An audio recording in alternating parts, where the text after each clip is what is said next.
Biasanya pas lebaran itu jadi ajang pamer sih biasanya.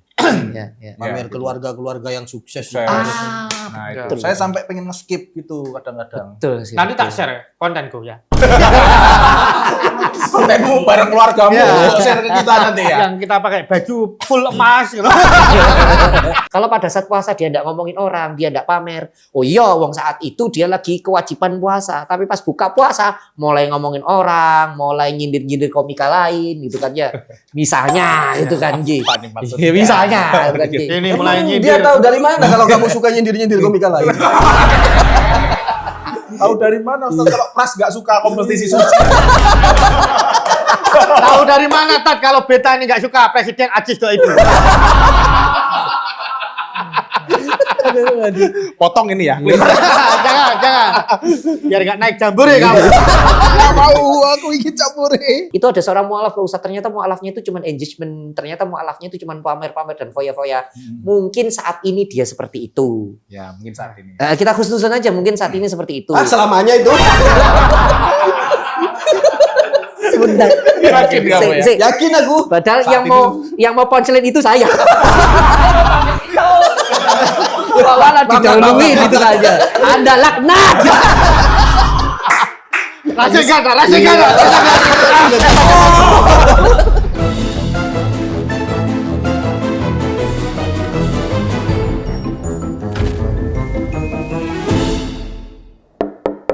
Misi paket.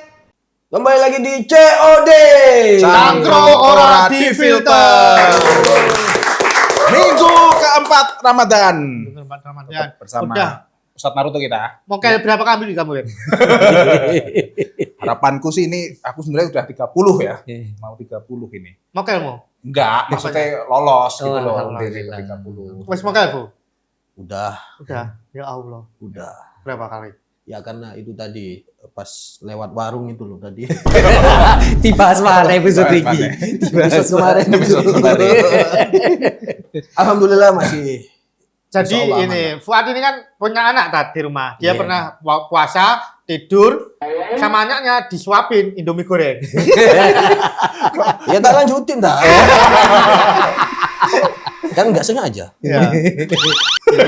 Pada saat disuapin gak sengaja, tapi sengaja. melanjutkan Iya. itu sengaja. Ustadz, biasanya keluarga Ustadz kalau lebaran apa? Makanan ininya, masak-masaknya. Iya, Kalau kayak saya orang kan kayak- ayam opor. gitu. Sama sih sama. Ayam madu, Kalau gitu. karena ini ya bapak ibu sudah tidak ada ya, bapak ibu saya ya sudah tidak ada, sehingga makanan tradisi Maduranya sudah hilang. Dulu saya masih makan makanan tradisi Madura. Ayam madun relate nggak, Tat? Ayam apa? Ayam madun. Gitu. Ayam Kan madun. Ayam adun apa? Adun, itu? ayam Relate ya? adun, masih ini Masih apa? gitu ya? Ayam madun.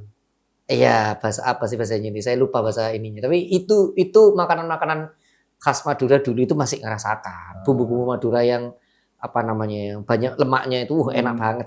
Zaman-zaman itu. Sekarang saya sudah tidak ngalami karena ayah ibu saya sudah tidak ada. Misal nih Tat, di pas lebaran itu hewan kayak ayam, sapi nggak ada.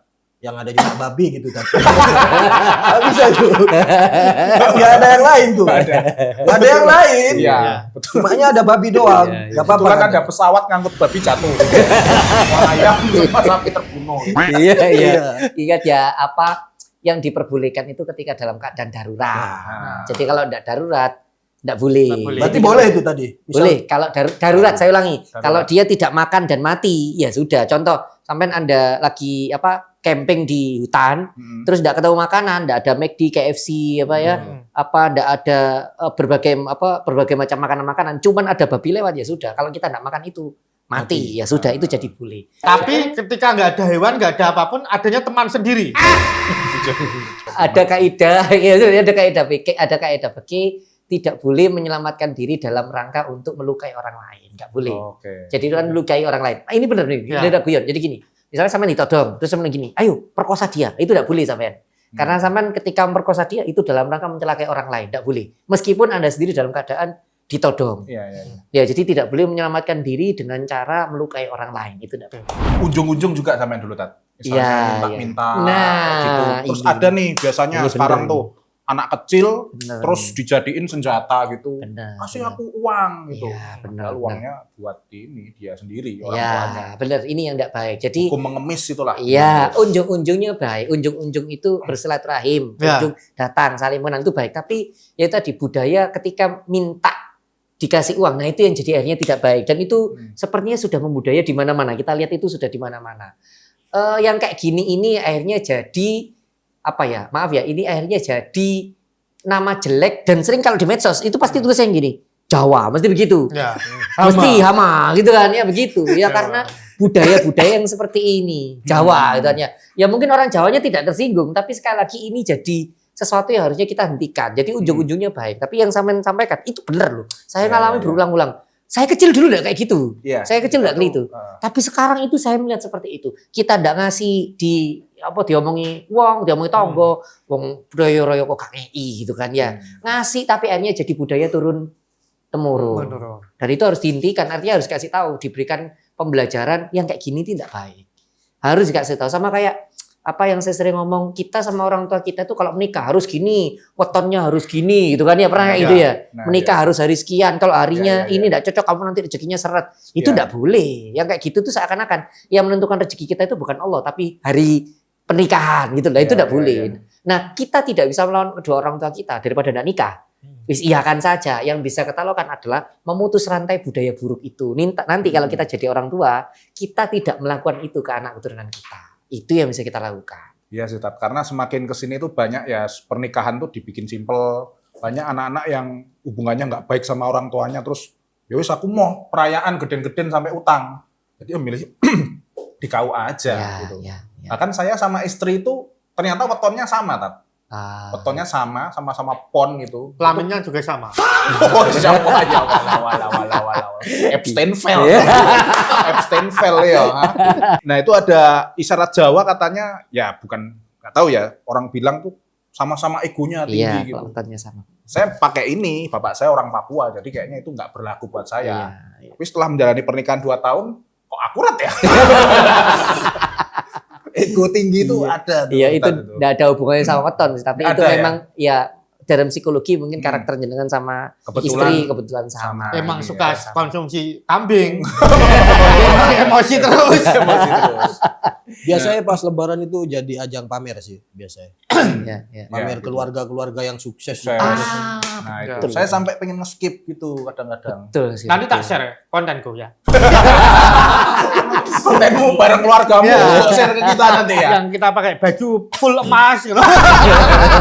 Tapi di kota kita tercinta kan kalau lebaran kayak begitu Iya. ya. Jadi ajang pamer bahkan pakai emas, pakai baju lebarannya pun gimana caranya mencolok. Iya. Dikasih bling-bling atau apa dari Iya, jauh Iya, udah itu kan kelihatan. setiap tahun ada trennya itu, Tat. Benar. Dikasih bling-bling. Maksudnya biar ada mengkilat-mengkilatnya Iya. itu bahkan kayak warnanya itu harus mencolok Iya, biar iya. kelihatan. Kalau di Nganjuk beda, dikasih lampu bilet. Pro 7 jadi gini anu. Saya Memang gelap. Berarti gelap malamnya Sampai itu. akhirnya ketika lebaran tuh ya itu tadi ajang pamer dipaksain ya yang punya mobil, beli mobil. Iya, Iya. itu. Ya, kayak Pamer gitu tuh itu. Dan culture. dan ini sorry itu saya ini pasti beliau tahu lah, satu kota sama saya. Apa Satu pulau. ya satu pulau sama saya. Apa itu akhirnya orang-orang itu ketika pulang bawa mobil kalau bisa kalau bisa platnya B. Hah? Oh, biar Jakarta. Sukses, Iya. sukses. Kayak gini karena Perantauan. orang sorry ya di Madura kalau kita di Jakarta bagi mereka udah sukses. Sukses. Langsung itu. Langsung. Meskipun di sana jualan kopi doang. Tapi itu real kenyataan itu saya Nyata ngalamin ini, lihat bro. sendiri itu. Lihat. Dan kalau saya tuh merasakan generasi dulu kumpul keluarga itu masih ada, Tat, waktu saya kecil. Tapi semakin seiring jalan waktu, orang tua, nenek kakek meninggal itu semakin berkurang gitu. Iya, Ustadz iya. merasakan itu enggak? Iya, Gimana itu? jadi memang apa ya tradisi yang harusnya baik unjung-unjung silaturahim yang harusnya baik akhirnya putus gara-gara maksudnya putus tuh rusak gara-gara itu tadi ya tradisi minta amplop dan angpau dan sebagainya. Ya kalau ngasih tidak apa-apa tapi jangan minta. Minta itu tidak baik. Terus yang kedua ini yang akhirnya tradisi halal bihalal atau tradisi kumpul itu jadi hilang gara-gara apa? Gara-gara yang disampaikan Mas Uat tadi, setiap anggota keluarga yang pulang dari kotanya masing-masing menunjukkan, memamerkan kesuksesannya Iya. masing-masing. Bener itu. Daerahnya ini, ya apa, gajimu piro nang kono? Nah, Nah, itu mulai tanya. Itu mulai ke ranah privacy bisa. Mulai tanya. Anakku kerja di sana. Nah, jadi itu. pamer udah. Apa anakku nang Saudi misalnya. Iya, Dia itu cerita biasanya gitu. kalau di Madura anakku di Kuwait. Nah, Iya, bro. bener, ini bener. Ngapain di Kuwait? Oh, Anakku kerja. puasa ini sampai 40 hari. Masih kuat. Itu emang miskin kan? Kok sampai 40 hari? Tapi saja, kenapa kok ngerasa itu semakin tiap tahun tuh lebaran puasa Ramadan atau lebaran itu jadi kayak nggak hype lagi, kayak udah beda, nggak, kita ngerasa kayak biasa aja kayak gitu Ramadan. Itu kenapa ya? Iya, begini. Sampean ingat ya, dulu ketika ketika sampean beli mobil, terasa hype-nya, terasa senengnya itu ketika pertama kali punya mobil.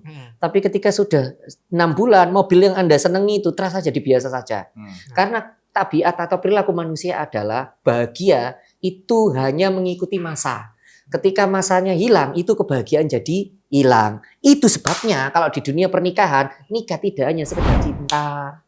Nikah nggak cuma cinta, nikah itu selain ada cinta, yang kedua ada komitmen. Kalau nikah sekedar cinta, ya kasusnya seperti yang Anda sebutkan kemarin, ada pengusaha yang akhirnya nikah lagi itu. Bukan nikah laginya nggak boleh, tapi karena nikah hanya sekedar cinta, akhirnya ketika dia bermasalah dengan istri pertamanya, dia lampiaskan dengan menikah lagi. Menikah laginya itu enggak apa-apa, tapi saya selalu ngomong, ada seorang anak PR matematika belum selesai, kok dia coba-coba ngerjakan PR biologi. Wah, matematikanya belum selesai, dia ngerjakan PR biologi. Akhirnya ketika ditanya gurunya, "Mana PR matematikaku?"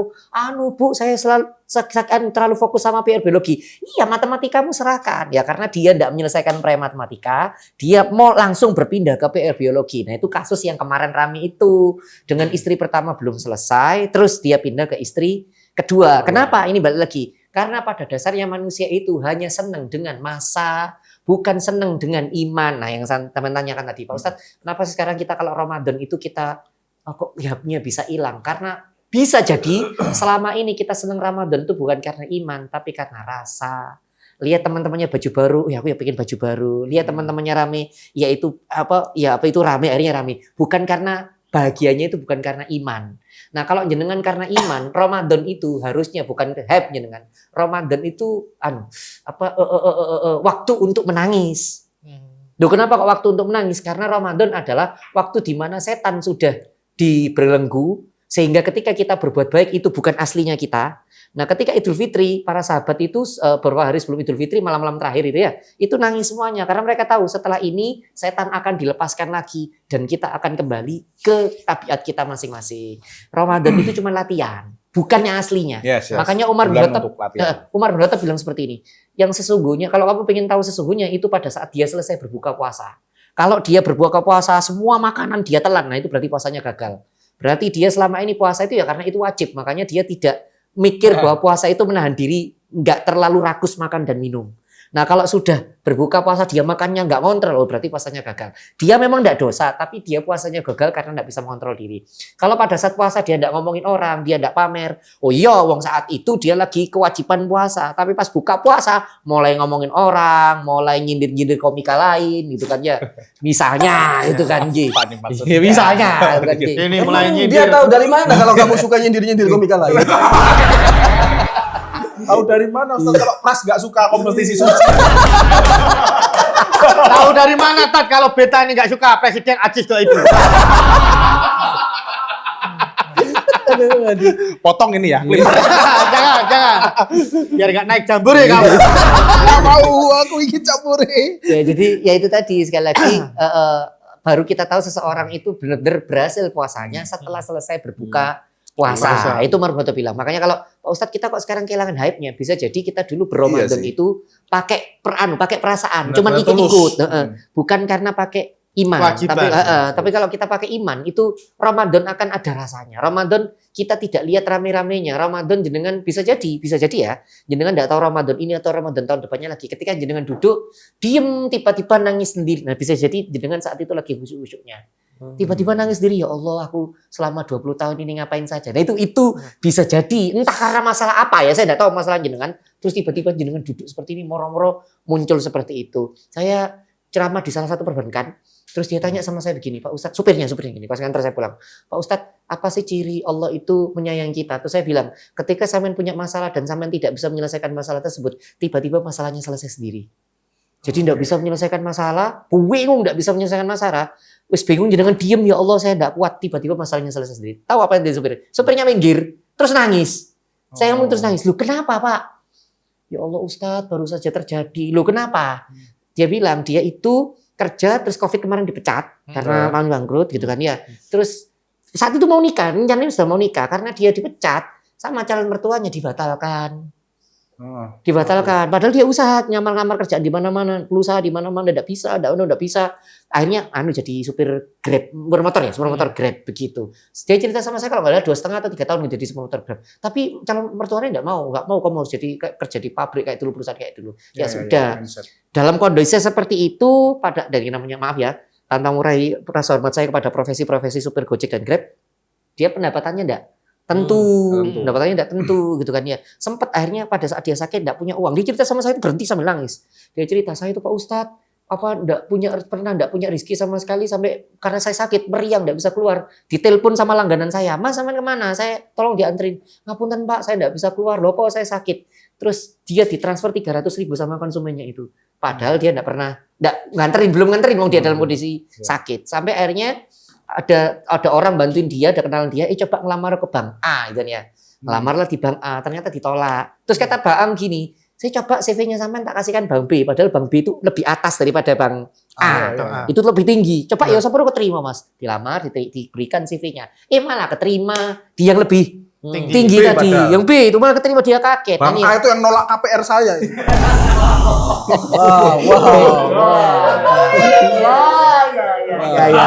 Emang kamu nggak pantas, Cok. Kenapa? Saya pernah itu tahun saya Guru Mali. belum. Nah pas abis itu, setelah selesai itu dia bilang gini, Pak Ustadz sekarang saya paham. Loh kenapa Mas? Kenapa kok saya diterima di bank B ini dan kenapa sama Allah selama hampir 3 tahun ini saya cuma jadi supir. Dia bilang, saya ini orang Lamongan nggak ngerti Surabaya Pak Ustadz. Ternyata saya paham sama Allah tuh saya disuruh jadi supir motor Grab dan Gojek supaya saya muter Surabaya, Gresik, Sidoarjo sampai saya apal. Baru ketika saya apal saya terima jadi supir resminya di bank tersebut. Dia baru ternyata Tuhan menyuruh saya susah-susah menderita itu supaya saya dinaikkan ke derajat yang lebih tinggi. Makanya jenengan semuanya misalnya Pak Ustadz, ketika kita punya masalah terus kita tidak tahu bagaimana cara menyelesaikannya, cukup aja kita ngomong saya beriman kepada Tuhan dan saya yakin Tuhan pasti mengutus saya. Ingat ya, saya pernah ngomong sama jenengan itu. Pernah. Sampai Allah bilang gini, nahnu khalaqnakum falaula tusaddiqun. Allah tuh bilang gini, aku itu loh yang nyiptakan kamu, masa kamu tidak percaya sama aku? Sampai Allah Tuhan kita itu ngomong begitu. Aku ini loh yang menciptakan kamu, masa kamu sampai tidak sepercaya itu sama aku? Wong kamu kalau keluar sama bapakmu aja kamu yakin bakal dibelikan makan sama bapakmu. Saya ini Tuhanmu, kamu pasti tak kasih makan, kamu pasti tak urusi. Tuhan Allah Tuhan kita itu sampai ngomong itu, nahnu khalaqnakum falaula tusaddiqun. Aku yang ini menciptakan kamu, masa kamu tidak bisa percaya sama aku? Jadi kenapa kok tiba-tiba saya cerita seperti ini? Ramadan ini momen kita tidak cuma hype rame-rame, momen renungan, duduk sendiri, diem saya mikir, ya Allah, saya selama berapa puluh tahun ini apa yang saya sudah berbuat kepada Engkau? Gak cuma sholat, gak cuma puasa. Yang pernah saya lakukan kepada Engkau, atau minimal apa yang pernah saya lakukan kepada anak dan istri saya, yang itu jadi kenangan saya untuk anak dan istri saya. Ingat ya, maaf, jenengan dan saya ini semuanya tidak ada yang tahu dipanggil Allah dalam keadaan apa. Dalam keadaan apa kita tidak pernah tahu. Ada tetangganya istri di Lamongan itu berantem suami istri, yang laki-laki keluar dalam keadaan marah, naik motor kecelakaan meninggal. Dia meninggal dalam keadaan marah, artinya emosi yang dia simpan sebelum dipanggil Allah adalah emosi marah.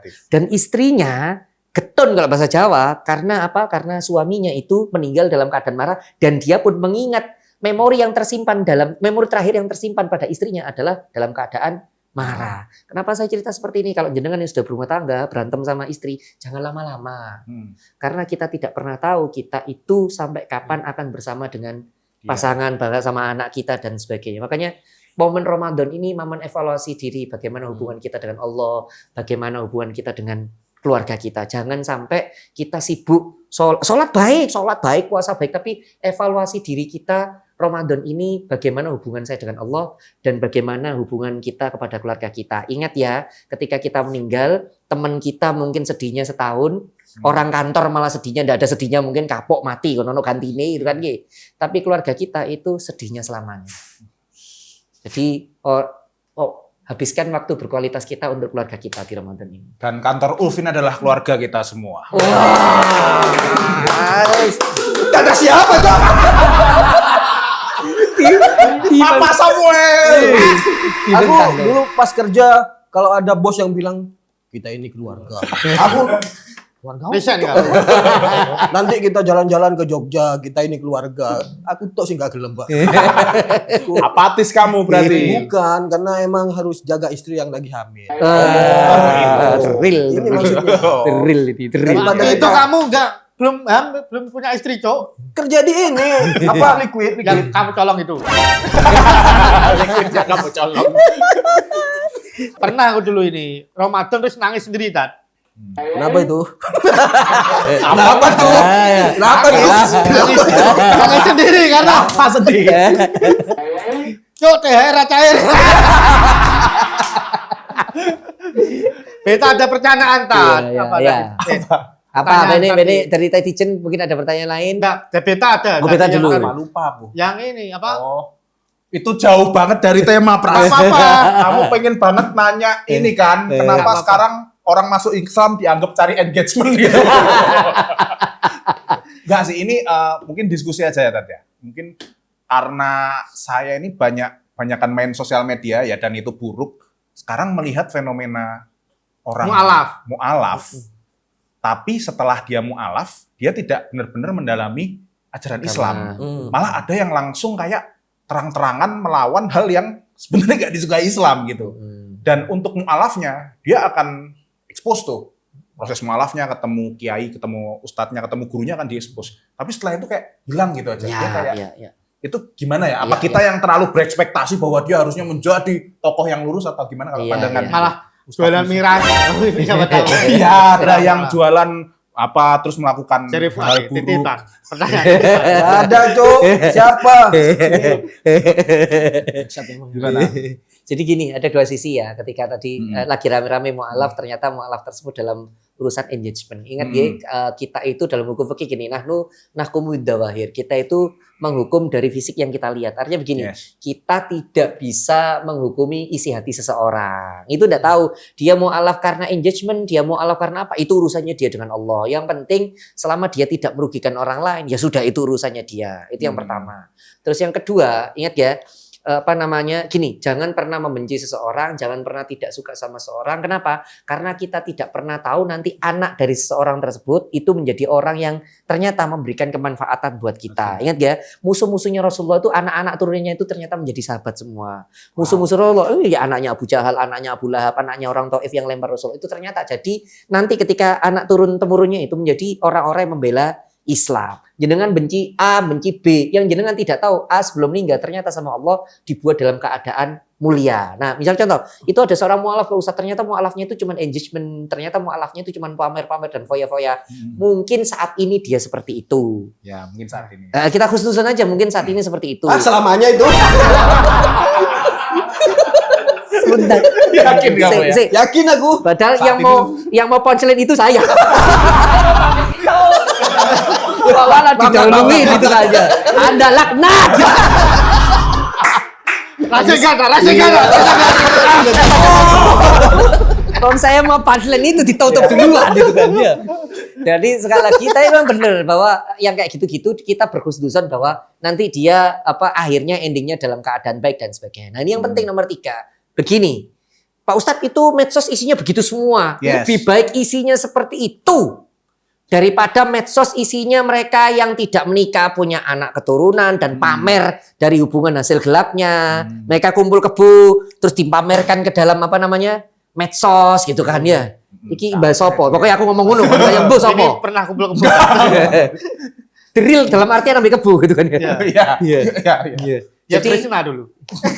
Jadi di medsos tuh kenapa kok isinya cerita tentang mualaf? Mending isinya yang kayak Yes. begitu daripada medsos ini isinya enggak baik-baik. Daripada medsos ini isinya iklan-iklan judi bola Yes. atau judi yang lain. Daripada medsos ini isinya iklan apa joget-joget yang tidak jelas. Tahu ya, tahu dampaknya. Jangan tahu bedanya medsosnya kita sama medsosnya Cina. Misalnya kita yang namanya TikTok, kalau mereka kan namanya Douyin. Douyin itu tidak ada jogetnya, tidak ada. Douyin itu isinya pendidikan, informasi dan teknologi. Douyin itu. Douyin kalau di Cina. Kalau kita namanya TikTok. TikTok. Padahal sama-sama TikTok yang bikin orang Cina, Douyin yang bikin juga orang Cina. Dan TikTok kita tidak boleh dipakai di Cina, dilarang. Cina melarang TikTok internasional, tidak boleh pakai. Mereka hanya boleh pakai Douyin. Kenapa? Karena Presiden Xi Jinping tahu betul ini racun. Racun yang akan dimasukkan ke generasi mudanya karena isinya joget-joget tidak jelas. Bayangkan, saya dulu SD itu hafal nama menteri-menteri. Iya, iya. Gak cuman Bahlil, enggak, gitu kan, Ki. Enggak. Itu memorable. Iya, saya hafal nama semua menteri. Anak-anak SD itu hafal menteri. Ada buku judulnya Repal dan Repul. Itu kitab Iya, saktinya RPWL. anak SD. Itu semuanya hafal. Anak zaman sekarang, ayo dia hafal apa? Begini, velocity.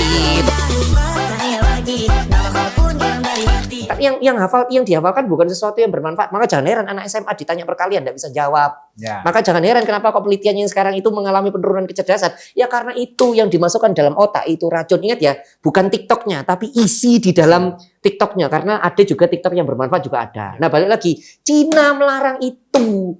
Cina Presiden Xi Jinping itu nggak boleh. Jadi di Douyin itu isinya harus konten-konten Pendidikan. informasi dan pendidikan. Ini yang menarik. Seleb TikToknya mereka itu harus S1. Harus kuliah. Harus kuliah. Seorang influencer. Ya. Bayangkan, Cina seserius itu. Ya, dari tadi kan kita bahas kayak efek buruknya yo. Ini udah nggak bisa dicegah, udah nyampe Terjadi, gitu. terjadi. Nah untuk cara pamer yang baik atau menghindari sosmed yang kayak gitu itu gimana Tat? Bagus. Jadi kalau sudah terjadi apa harus kita lakukan gitu kan ya. Jadi yang pertama contoh kalau Pak Ustadz emang ada cara pamer yang baik? Ada pamer yang baik apa itu? Yang niatnya baik dalam rangka untuk menghilangkan konten-konten yang jelek itu tadi. Jadi daripada itu diisi konten yang tidak jelas ya sudah tak pamerin. Contoh aku berangkat pengajian daripada ada orang lain konten pamer berangkat ke dugem, Yes. berangkat open BU misalnya gitu kan ya. Tapi yang FYP gitu-gitu. Iya cuy. Beneran loh. Sekarang yo. Terus terang aja, aku kalau buka Facebook, yang FYP itu Suami istri yang semi-semi kayak gitu itu. Iya. Ini ada video yang kelihatan cuma kepalanya sama badan, dia gini-gini doang. Itu asumsi kita mikirnya, oh ini lagi Hubungan ini suami nih. istri. Nah itu dipamerin di mana? Di Facebook. Facebook. Dan itu demi uang. Iya. Maksudnya itu udah Salah nggak bisa interaksi ya. Iya. nggak bisa dicegah. Ya. Nah, maksudnya nggak bisa dicegah video itu masuk, tapi bisa dicegah untuk tidak mengkonsumsi itu. Iya, itu sebabnya kita harus mengalahkan algoritma mereka dengan cara kita sendiri memperbanyak konten-konten positif Nah, supaya bisa makanya saya mengalahkan- konten itu dah. Oh. Ingin mengalahkan itu. kontenmu positif berarti. Negatif. Jadi balik lagi itu tadi bikin konten positif untuk mengalahkan algoritma itu tadi itu yang Iya. pertama. Nomor 2 ingat ya luruskan niat. Pada saat kita berkonten itu pastikan niat kita oke, cari cuan boleh, apa namanya cari viewer boleh, tapi jangan lupa ya Allah jadikan ini bagianku untuk berbuat kebaikan. Gini, para ulama terdahulu ketika meninggal mereka meninggalkan tulisan dalam buku mereka. Siap. Lanjenengan dan saya itu kan tidak sehebat mereka. Maka Ya. kita bisa meninggalkan pahala kita dengan tulisan dan konten kita di medsos. Ketika kita meninggal dan konten-konten kita itu bermedsos itu bermanfaat buat orang lain, itu kita sama seperti para ulama terdahulu meninggalkan kitab-kitab buku-buku yang bermanfaat. Maka bahasa kita kalau sekarang kalau bahasa agak ekstrim, berjihadlah via konten. Nah, berdakwahlah dengan konten ya, konten-konten yang positif itu tadi. Itu yang pertama. Lalu yang kedua, Pak Ustadz bagaimana menghindari konten yang sudah menyerang kita seperti itu? Ini pelajarannya. Kalau Anda sekali ngeklik yang begitu, maka FYP-nya seluruh beranda Anda akan itu. Maka salah Bisa satunya cara, dipelajari gitu ya. maka salah satu caranya untuk menghindari itu adalah ngeklik ke yang positif-positif itu nanti algoritmanya hilang sendiri. Bisa ngojo ya. Tapi entah kenapa itu naluri, Tat. Soalnya aku lebih seneng ini FYP ku cewek-cewek daripada cowok-cowok berotot ngono. Iya. Kilo G aku Pak. Kamu nggak suka orang fitness berarti ya?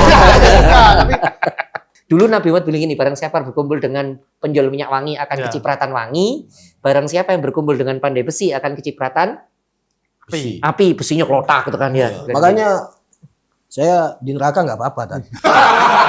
Iya, Ya kan ada timah kan di sana kan bisa dijual katanya. Tapi katanya pernah ini ya, ceramah di gereja tadi ya. Ketika Ini udah episode yang kemarin kok. bukan ceramah promo itu namanya. Ya, itu. Tapi ngomongin berkumpul dengan parfum menjadi wangi, kita kalau berkumpul dengan tukang kain tuh otomatis dapat benhil yang nyaman ini tas. Ya. Kita dapat iya, pakaian iya, yang iya. nyaman, berkualitas, dingin gitu. Tapi selama 4 episode, Pak Ustadz kok ini doang? Karena Pak Ustadz cuma dikasih satu sama Benhil. Benhil kasih lagi lah. Ustadz. Ya, Ini sebenarnya banyak sih yang pengen yang tak tanyain ke Pak Ustadz ini. Banyak sebenarnya cuma waktu mungkin ya. Ya, wah. Ya. Tapi ya cukup berkesan lah ya kita 4 episode 4 ini. sampai episode 1 kemarin-kemarin itu. Ya, alhamdulillah. Terima kasih banyak Pak Sama-sama. Ustadz. Semoga lancar rezekinya. Tepuk tangan untuk Ustadz Naruto Naruto. yang sudah menemani kita di Saya Ada musik suara takbir tuh. efek. saya sedang menunggu kru-kru login semua. Gak mungkin. Nggak mungkin ini, nggak mungkin. Dan ini tuh hadiah kupat untuk sampean.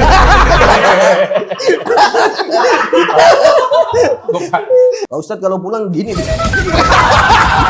Ya, tak kira ceramah gitu. Tapi bisa kok. Coba. Pernah dia kayak gitu. Kalau sholat begini, kalau beol begini. Allah ya Rob. Aduh. Gimana kalau hukumnya kalau sholat gini, Dad? Allah Akbar. Ada apa-apa yang kayak gitu ada. Ada. Gimana? Ini ya pas di Sutos kemarin itu mungkin gitu semua. Ini saya enggak berani jawab. Daripada ditegur MUI. Jangan enggak berani jawab saya. Tapi kan nggak Hari apa-apa, aman. asal Nggak kan apa-apa. nggak merugikan orang lain. Iya, pokoknya tidak mempertontonkan pelanggaran syariat gitu kan ya. Saya ulangi, tidak mempertontonkan pelanggaran syariat. Artinya itu kan sholat yang model aneh-aneh itu kan pelanggaran syariat, Nah, tapi yes. tidak dipertontonkan. Nah. Kalau jenengan mempertonton itu nanti akan digugat. Iya. Jadi kalau jenengan nyeleneh sendiri kayak maaf sebut nama ya. Ya. Kalau jenengan nyeleneh sendiri kayak Mama Gufron silahkan. Pokoknya sendiri. Tapi kalau dia mempertontonkan itu ke orang lain, nah itu akan kena tegur. Kenapa? Karena itu mempertontonkan pelanggaran syariat. Gitu kan Betul ya. apa betul? Betul. Iya. Terima kasih Pak Ustadz Naruto Iya, sudah iya. mengawal episode 4 COD ini. Semoga lancar rezekinya. Ustadz Naruto. Amin. Teman-teman Terima kasih juga sekali. lancar Amin. rezekinya. Jangan lupa teman-teman subscribe channel Ulf Media dan podcast COD akan tayang setiap Kamis. Kita akan membawa bintang-bintang tamu seru dan obrolan-obrolan yang asik. Terima kasih. Jangan lupa follow juga sosmed Ustadz Naruto agar lebih berdakwah lagi. Apa Pak Ustadz akan tampilkan? Marzuki Imron. Marzuki Imron. Jangan lupa di blog. Ya. Maksudnya di blog konten-konten yang negatif. Iya. Yang tadi joget-joget yang nggak jelas. Yuk, terima kasih. Sampai ketemu lagi. Assalamualaikum warahmatullahi wabarakatuh. COD. Satu orang filter.